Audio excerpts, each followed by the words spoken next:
This program contains dramatic reenactments and material that may be disturbing to some audience members. Viewer discretion is advised. An intern at a rural Minnesota state park pushes open an office back door and makes a horrifying discovery. Before she even got the door closed, she looked through and saw the body laying there. Her coworker, 20-year-old Carrie Nelson, is sprawled on the floor in a pool of blood. She saw the blood all over, and she turned around and ran back out. And she turned around and ran so quickly, she left one of her shoes at the scene. The first murder in Minnesota State Park history sends investigators scrambling. It's a career case with a trail of compelling clues and a devious killer.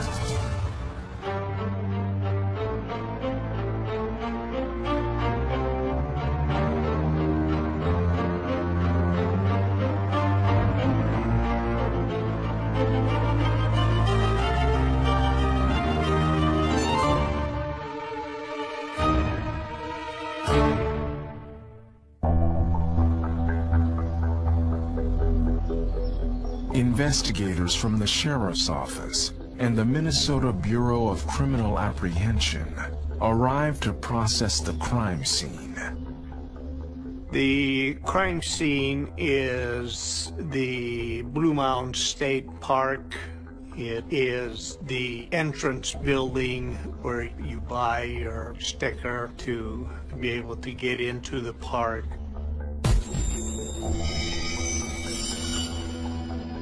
Carrie's body was laying on the employee side of the counter, the public counter.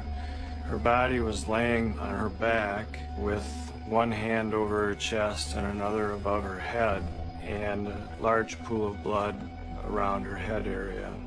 It was obvious that she had been beaten quite badly in the head.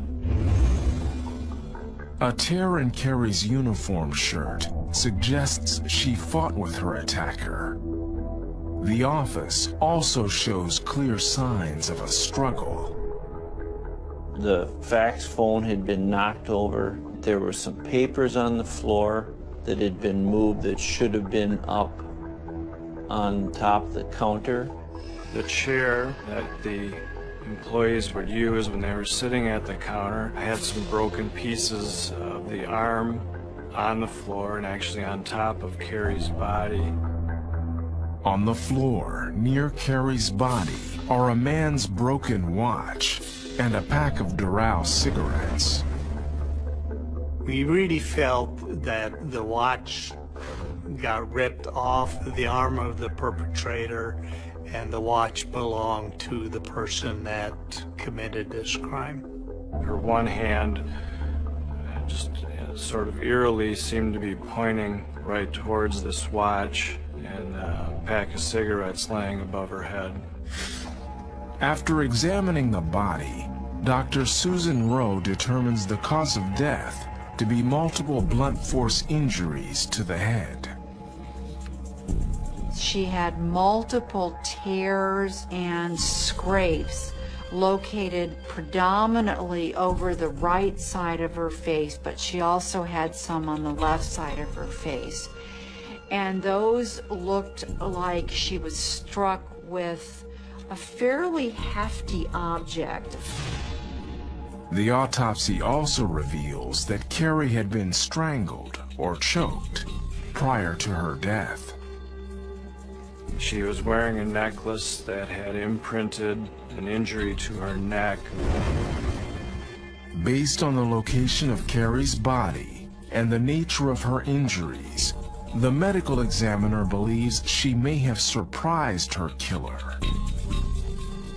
I believe that she probably was in the restroom when a person came into the park ranger house, and she came out of the restroom and surprised that person, and then she was attacked.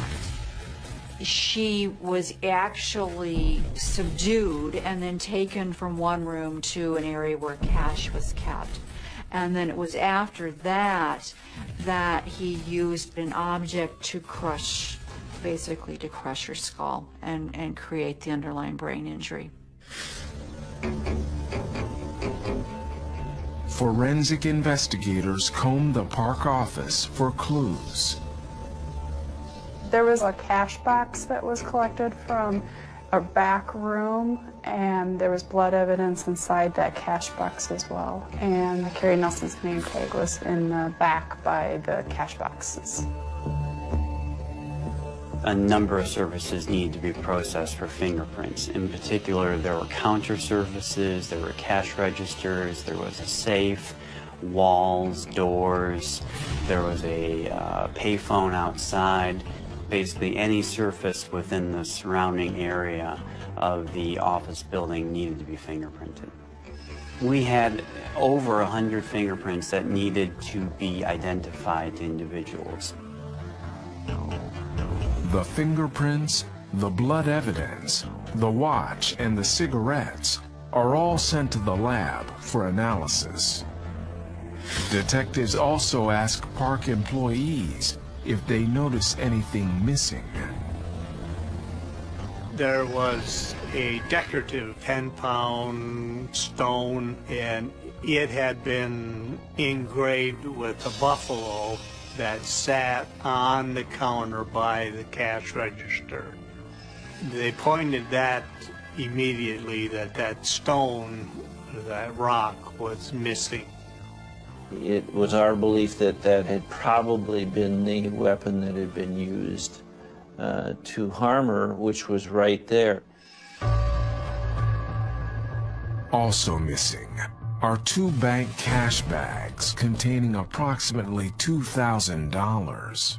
And I just never would have thought of that being a good place to go commit a robbery. However, it was somewhat remote, making it more of an easy target, and didn't have the kind of security that other places that do have a lot of money would have.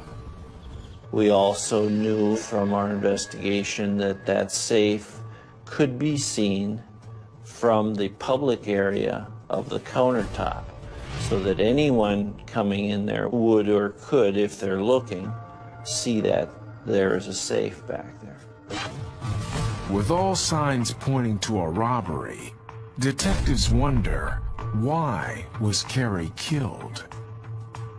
Was she in the wrong place at the wrong time? Or was it something more?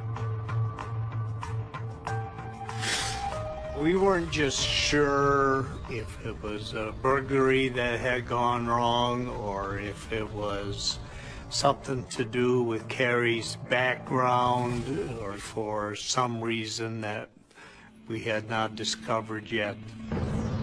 The park's exits are sealed off. All overnight campers and day visitors are questioned before they're allowed to leave. My thoughts are who, what, where, who is he? Is he still in the park? Is he a camper, a rock climber? It's a Sunday afternoon in a state park in Minnesota. I mean, these things don't happen. They could not give us any information about any particular person that was at the park or that they had noticed was suspicious or anything like that. The only lead that we got from people who were visiting the park was a white car that seemed to be speeding away from the park around the time that we assumed the crime occurred. The woman in the park explained to me that this vehicle, it was, in her words, a large weight boat going at a high rate of speed heading north on the gravel road. Investigators contact Carrie's family. Carrie's mother and father are divorced, but they both still lived in the area, and they were surprised as anybody else was. They just don't understand why their daughter was murdered. She was a good person, you know. She didn't have any enemies. Carrie's father had no clue of who could have committed a crime like this, or who would be involved, or who Carrie would be involved with.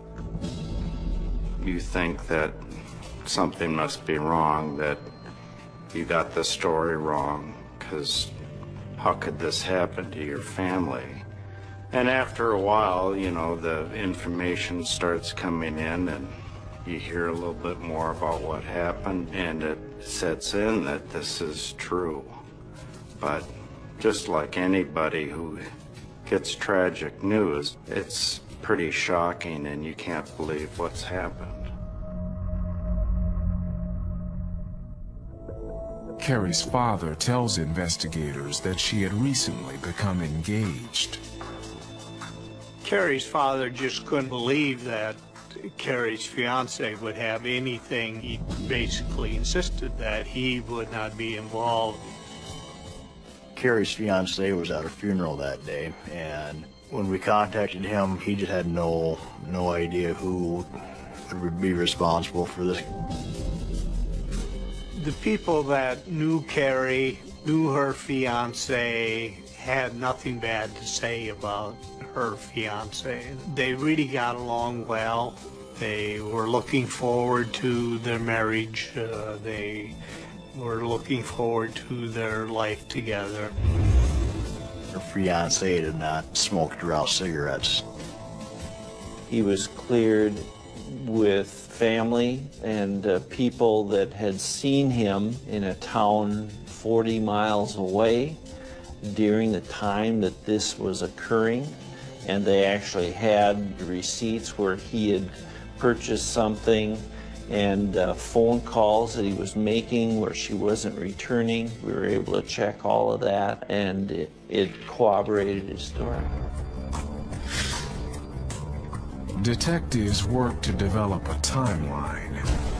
They get help from the victim herself. Carrie had written a note just before her murder. And it was a note to her fiance, a type of a love note, and it was unfinished. But she had put the time down at 2 p.m. So we felt that was one of the things that she was able to give us. Now, obviously, she was discovered shortly after 2:30, somewhere in that 2:40 p.m. range. So that was our timeline that we had. Investigators review the critical facts of the case. Carrie Nelson died from several violent blows to the head, possibly from an ornamental stone that was in the office. With $2,000 missing, robbery appears to be the motive. The killer left behind a watch and a pack of cigarettes. A witness says she saw a large white car fleeing the scene. It became apparent within the first 24 to 48 hours that this may be a real complicated case. Yes, a difficult one to solve. Then, an early lead. Police track down a friend of Carrie's who fits the suspect's profile. He drives a large white car, and with a history of drug problems, police suspect he may have been desperate for cash.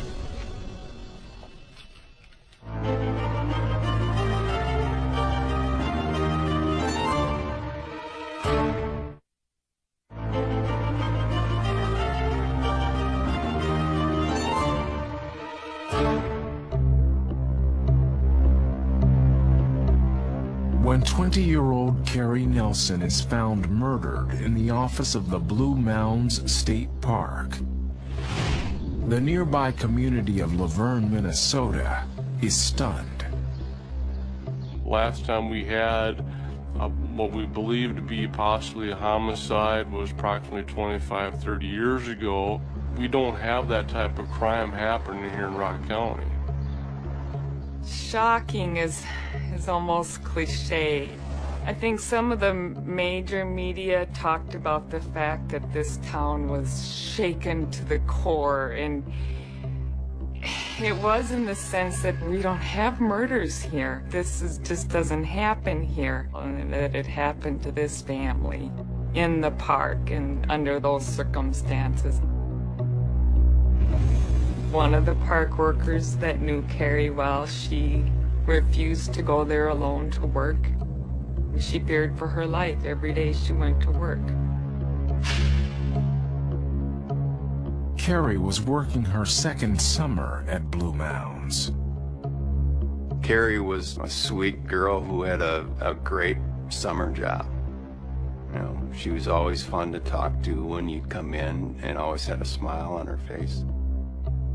The co-workers really couldn't give us any information on who would target Carrie for any type of revenge or any type of dislike towards Carrie.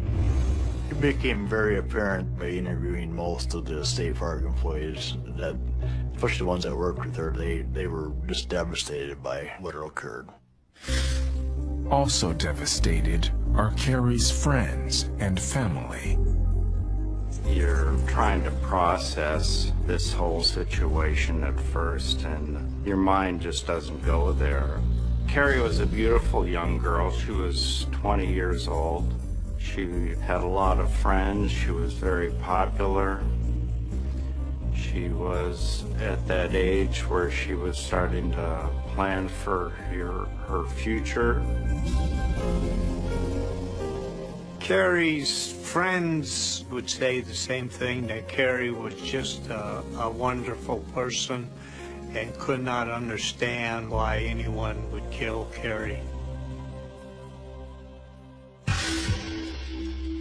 A search of Carrie's apartment yields little useful information. We didn't discover anything but the personal things that she was getting ready to do. She was looking at getting married. She was also going to go that day, actually, with another friend of hers to pick some things out for that person's wedding. She had been taking some college courses in Madison, South Dakota, and that did show up too. Meanwhile, a background check on one of Carrie's friends turns up a history of drugs and a large white car. He was a part-time employee, and he had asked her for a date. She had turned him down. We examined his vehicle, both one that he had rented during that day and also his personal vehicle that was in the garage during that day. And we checked all of his friends and acquaintances and contacts through narcotics. He was a big suspect. We were thinking that this could be a drug thing possibly, or a burglary just for the money. But police find no evidence to link him to Carrie's murder. We got his DNA, searched his residence, did not find anything that could have been related to the homicide. After the murder, Blue Mounds State Park closes for a week while investigators scour the area for clues. After 5 days, an officer with the State Department of Natural Resources spots an object in a remote creek. When the murder occurred, this creek had a lot of water running through it, and it was dirty runoff from fields, and so you could not see. 5 days later, things had calmed down, the rains had stopped, the water was clear. So I leaned over the railing and immediately noticed a flat, reddish colored stone lying underwater I walked down to the creek and reached out with a shovel, flipped the rock over, and immediately saw the engraving. And this is what we were looking for. Medical examiner Dr. Susan Rowe compares the rock to photographs of Carrie Nelson's injuries. What I did was what's called a one-to-one comparison. I had the photographs of the object matched to scale the photographs taken at the autopsy, and then we were able to look at those photographs and actually even take the photographs from the autopsy and compare them to the actual object. And the rock was quite consistent with the injuries that were present. The evidence is very helpful in identifying what actually occurred during the struggle. We know that Carrie had a blow to the back of her head that would not have been fatal, suggesting that that may have been the first blow and it was from behind. There were at least 5 separate blows to her head, and the medical examiner is able to say that because of the injuries appearing on different planes on her head. The medical examiner confirms that the engraved rock taken from the office was the murder weapon. To detectives, it's an indication the killer acted impulsively. I don't necessarily believe that he planned on killing her when he was approaching the state park. It wasn't until something had gone wrong and he decided that he couldn't leave a living witness. It was probably going to be a career criminal, a repeat offender, a burglar of that type who didn't want to go back to prison. Somebody who was desperate enough to commit this opportunistic act of violence. Investigators review what they've learned. Carrie's attacker used a weapon of convenience, not one brought to the scene. The killer dropped the rock in a stream before leaving the park. Tests on the rock reveal no DNA or fingerprints. This appeared to be sort of a random act, and so there wasn't any real good suspect at that time.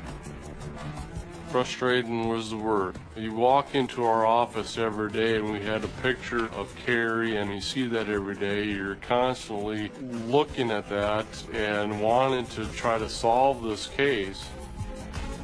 But investigators have little to go on. It will take a breakthrough in forensic science to finally give them what they need.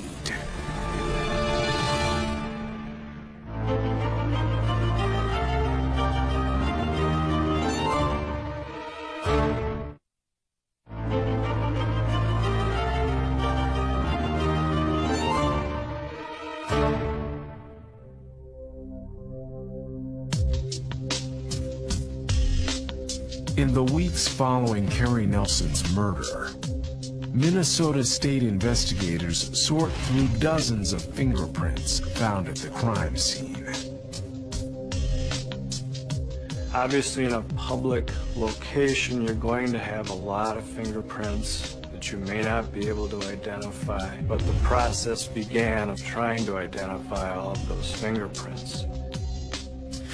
The crime scene teams sealed off the office area and superglue fumed. Superglue fuming entails taking liquid superglue and heating it up such that the vapors come off the superglue. The vapors bond preferentially with latent print residue and visualize those latent prints. And that preserved a number of prints on surfaces. So the first thing you try to do is eliminate employees that work there, certainly the victim, anyone that had legitimate access to it. You eliminate them first. What you're left with afterwards are a number of unknowns. All of those were searched in the database, and none of them returned any potential suspects. At the same time, detectives looked for clues on the watch found near Carrie's body. It turned out that it's made in China, and it's a common Field Ranger watch. It is sold by large chain stores and not a very expensive watch, $10, $12 watch. So we really weren't going to be able to trace it as being a real unique watch. The watch is sent to the lab for DNA analysis. Test results show a mixture of DNA samples from at least 3 different people. Every investigator wants it all, and I certainly wanted pristine, perfect DNA, but that's not what we got. We got a mixture of DNA. Carrie Nelson couldn't be excluded as a possible contributor to that sample in the watch, but then there was at least 2, if not more, individuals that were unidentified at that point. That posed a number of problems for us. The main one being that we were not going to be able to put it into a database, which meant we were going to manually have to ask and obtain DNA from anyone that was likely to be a suspect. The cigarette pack found at the crime scene is also examined. It has a tax stamp from South Dakota. We were able to determine it was purchased in South Dakota, or it was South Dakota's tax stamp on it, but the number was obliterated out, and we were unable to determine exactly which store it would have been purchased at. Over the next several weeks, investigators question and take DNA samples from hundreds of people, including everyone who had been at the state park on the day of the murder. That did get to be somewhat of a daunting task. There were people from Florida that were at the Blue Mountain State Park that weekend. There were also people from the state of Washington. The investigators continued to submit DNA samples from individuals that they became interested in during their investigation. This case is the most extensive case that we've done at the BCA. We ended up with over 400 items. I myself did over 300 comparisons. Each time we did the DNA profile of the person and they were excluded, so they couldn't have contributed DNA to the watch. It's getting frustrating because you hear about all the other homicides that happen in the state of Minnesota or in the area, and they're arresting somebody within 2 hours or a day or two. This got to be a long venture, and it was frustrating. As lead after lead comes up empty, the investigation stalls. There were no obvious suspects. Nobody was pointing fingers at the time. And months began to go by, and then years and nothing. I think there was this sense of disappointment that this happened and somebody got away with it. The local community put an engraved marker up inside the park with a prairie wildflower garden around it for people to remember and for the family that she gave everything for us and that we'll always remember her. The waiting and the uncertainty are hardest on Carrie's family. I would go down there every year on the anniversary of her death and try to not forget who she was and what she was like. And then things wear on, so it changes over time. At first you're hopeful, and then that kind of fades away. But detectives aren't ready to give up. 5 years after the murder, they approach forensic experts about retesting the killer's watch. Paul Soplins approached me and asked me if I thought it maybe would be appropriate to try and take some more samples from the watch. Soplin and the other detectives know how much forensic science has advanced in the years since the murder. So I agreed, and I went in and I took some more samples from the watch, one of which was an actual cutting of the band, thinking that whoever was wearing this watch, their DNA was going to be there, embedded kind of down into the nylon band itself.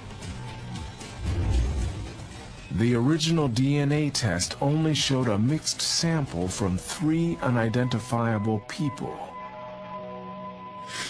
The new test is far more accurate. It identifies the DNA of Carrie Nelson and 2 other specific individuals. It's a major break in the case. So we went ahead and put it into the Minnesota database, but unfortunately we didn't get any hits. Well, it was certainly disappointing, because I really thought, that perhaps we were going to be able to solve this.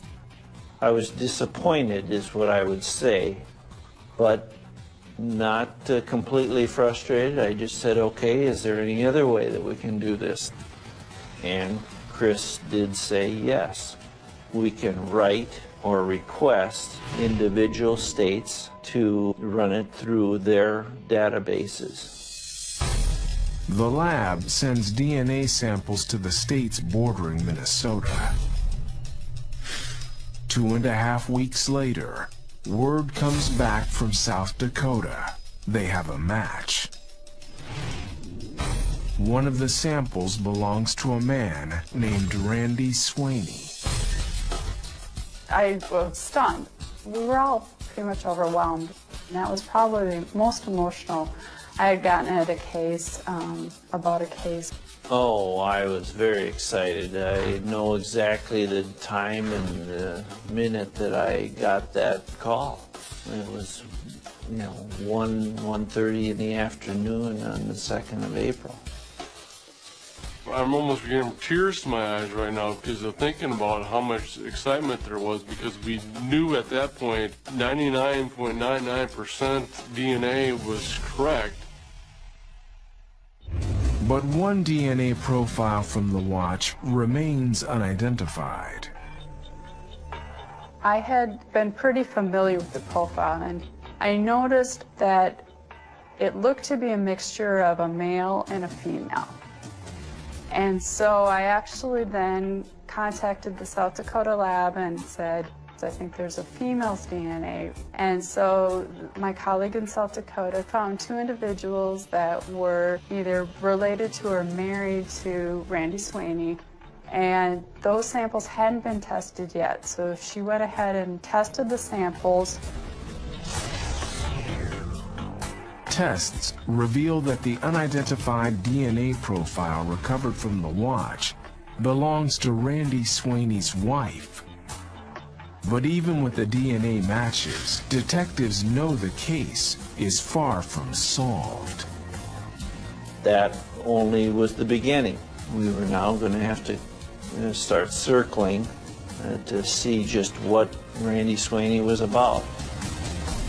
The watch has finally yielded a clue. But the question remains, do investigators have a case or just a coincidence? Well, we wanted to talk to you about, possible crimes you may be able to help us with, or that you could be involved with. I don't know.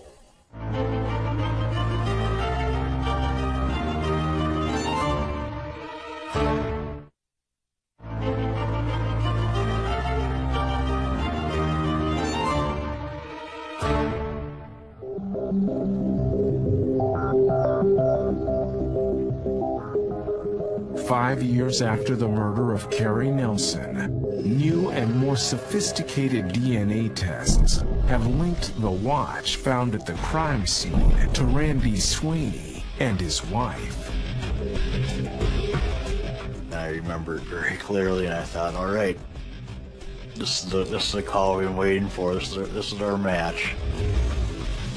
Since the watch left at the scene was a man's watch, detectives focus first on Randy. Now we gotta find out more about this guy. We gotta find out who he is, what he's done in the past, where is he now? We needed to talk to him and get his side of the story. He's a suspect now, but he's also innocent. So we had to make sure that we could prove that he was the individual that committed this crime. In addition to his DNA, forensic investigators also find Randy Sweeney's palm prints at the crime scene. These palm prints that could not be searched in the database. We actually needed better inked prints from his palms to run through all the exams. We were actually rather surprised to find his palm prints, in fact, on papers that were near the body. Then we also identified his palm prints on the counter surface. There was also a piece of paper that had been on the counter that had 2 of his palm prints, and so we believe he picked that up as if he were trying to just look like any other person there while he was checking it out. A background check on Randy Sweeney reveals a long criminal history. Currently in a South Dakota prison, Sweeney was out of jail at the time of Carrie's murder.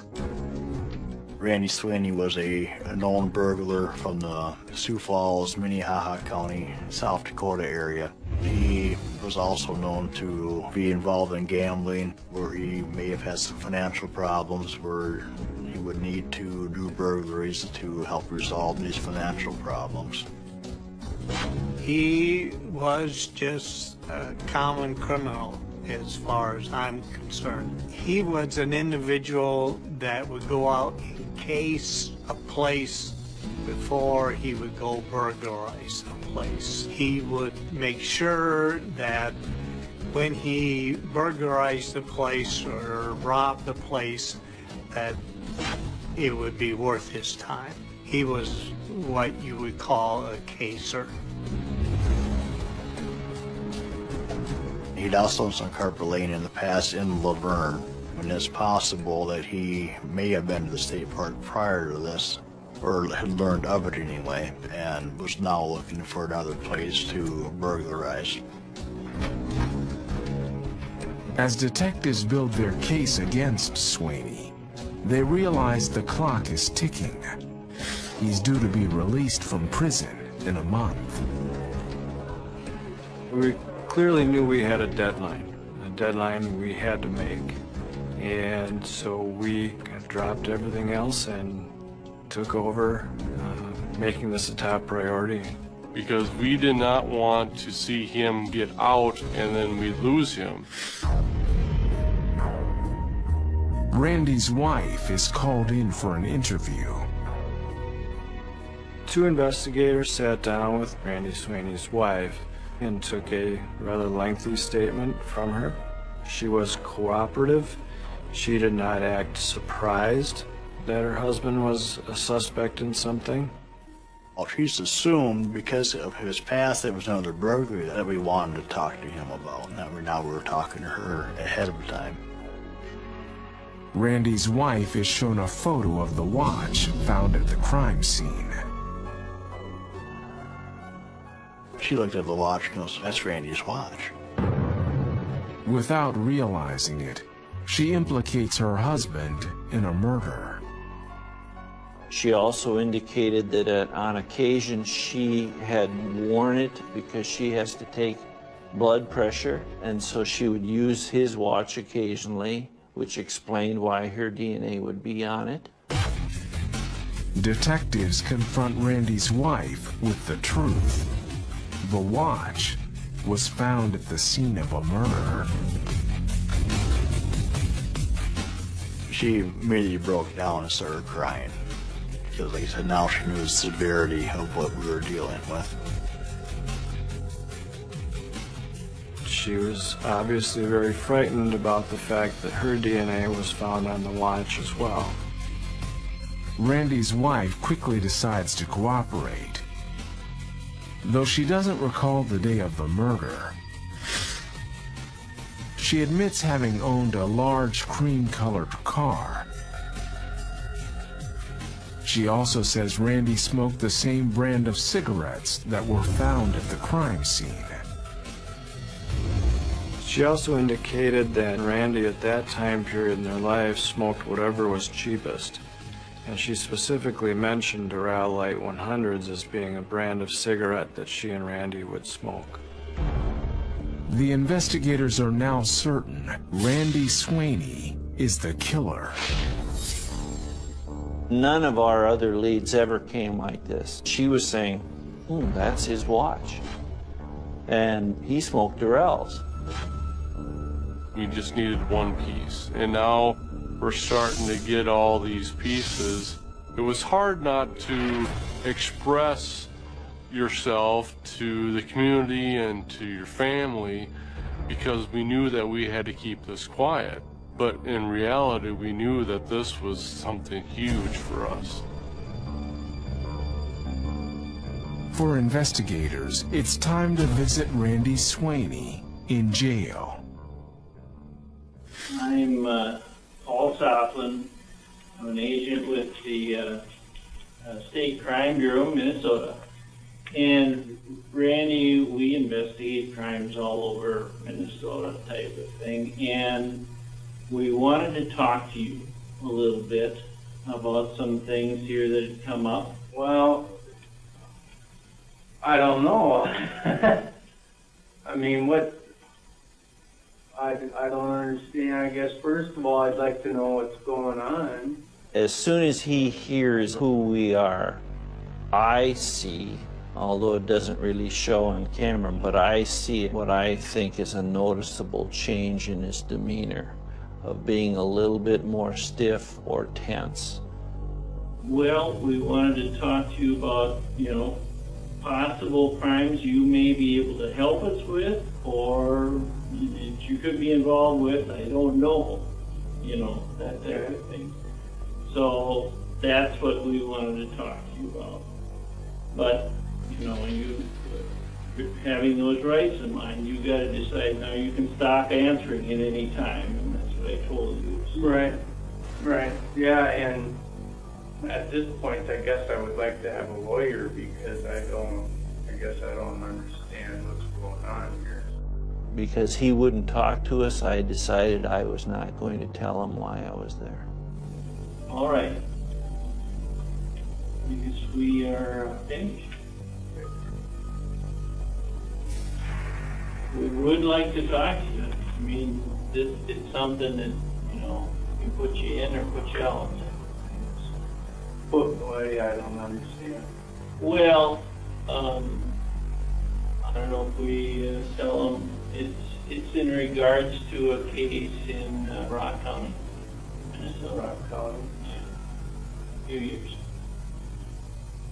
Okay.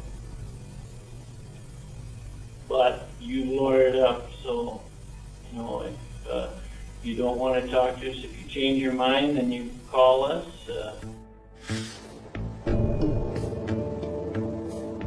The following day, in lockup, Swaney calls his wife. You doing? Nothing. You're not coming up to visit? No. Why not? I was talked to yesterday by detectives. Okay. About what? I don't know. What was it about, Randy? I don't know. They found my DNA and your DNA on a watch in Minnesota in some campground called Blue Mound. Okay, they didn't tell me that. Well, that's what they told me. If I'm going to end up going to prison for the rest of my life for something that I didn't do and you did, I'm going to be mad. I'm more mad now. Because there's something else you're not telling me. No, it's not. How in the hell did they have her DNA on the watch? I have no idea. What do you mean you have no idea? I've not been in Minnesota. Have you? No. How about May of 2001, Randy? Like shortly after we got married? I don't believe. No. Don't play stupid, Randy. This is serious. You know something, Randy. You have to tell me.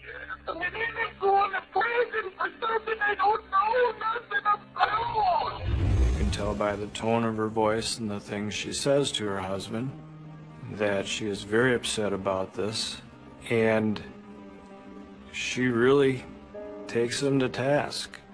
What happened May 20th, Randy? It was on a Sunday. It was the week before Memorial Weekend. I don't know. At Blue Mound. I don't know. Somewhere in Minnesota.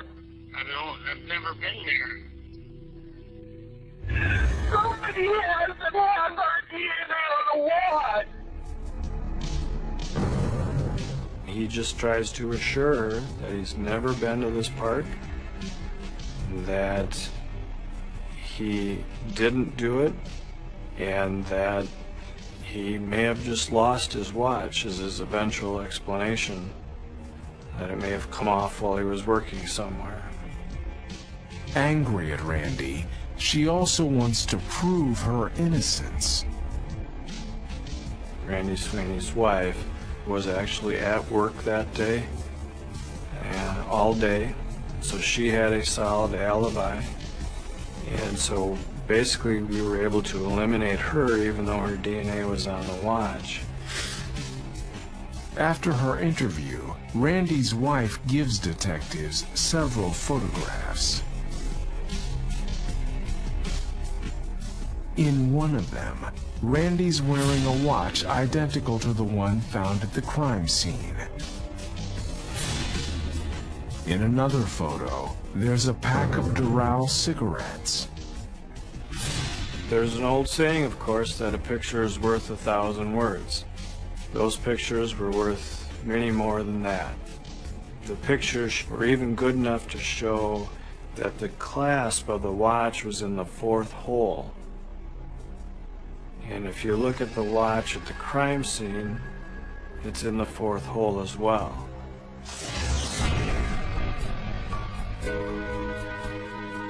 Carrie's family is notified of the news.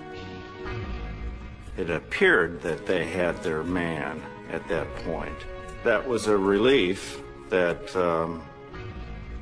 that they caught this guy. I remember Stan saying, "I'm numb. I'm just numb from it." But both of them were very grateful for our efforts, and I apologize for taking so long. But, you know, they're pleased with the outcome. On May 8th, 2007, 6 years after the death of Carrie Nelson, murder charges are filed against Randy Sweeney, just one day before his release from prison. Finally, there was a suspect. I don't think anybody reacted to the suspect, you know, as Randy Sweeney. Nobody knew him. But we felt like we could exhale. Prosecutors feel confident. But this is Rock County's first murder trial in 3 decades. Is there enough evidence for a jury to convict? Get more Solved online.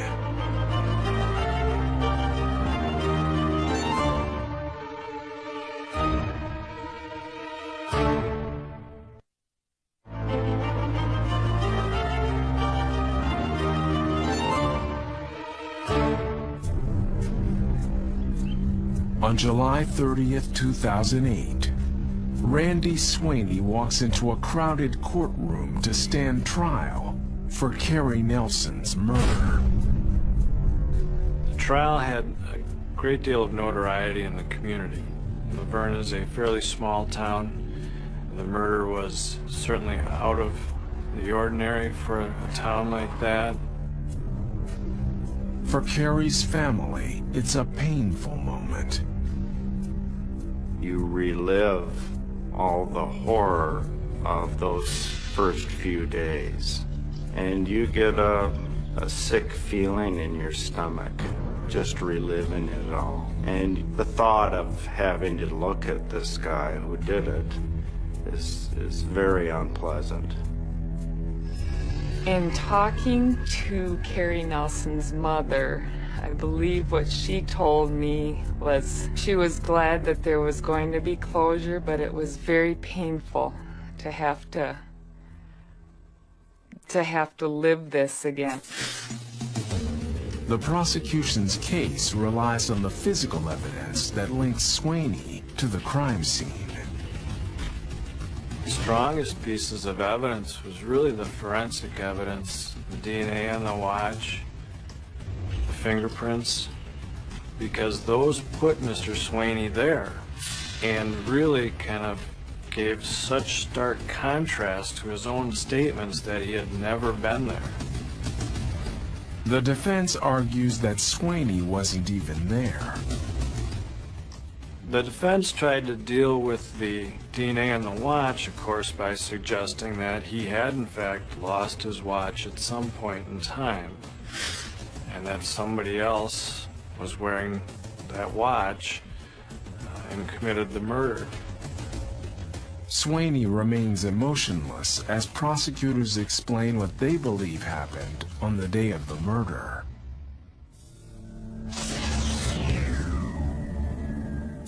We believe that he picked up the car from work, may have driven around to other locations trying to figure out a place that he could rob, and quite possibly saw the state park sign out on the freeway and headed to the state park. Something happened during the casing of it that it went wrong. One of the things we looked at is that we knew that Carrie may have been in the bathroom beforehand. She also was known to put the cash out when she was counting it, so that there may have been cash. She may have been in the bathroom when this individual came in and saw an opportunity to just take the money.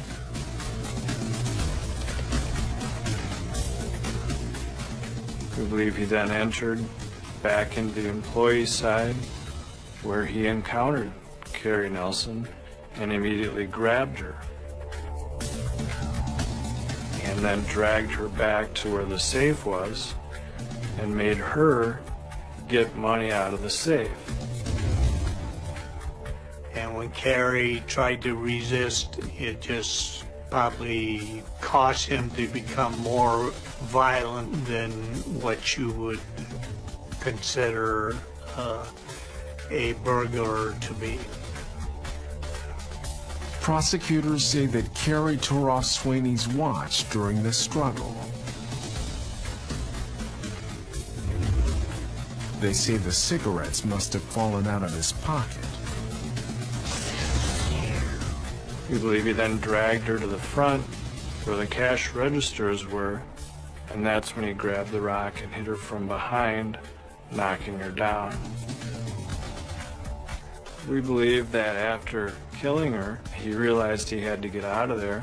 It is open to the public, and so he just ran out as fast as he could. Took the rock with him because that was the murder weapon.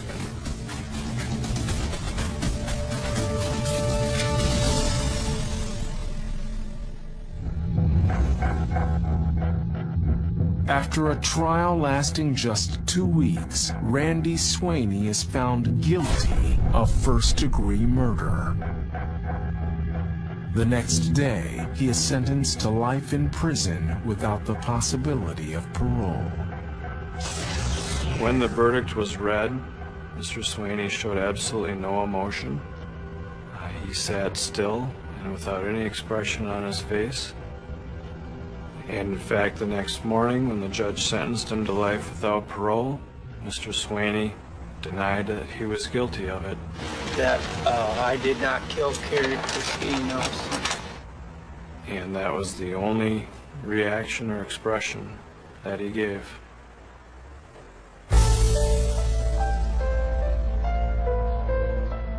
What's hard for me and hard for our family is that this is the last place in the world you think a tragedy like this is going to happen.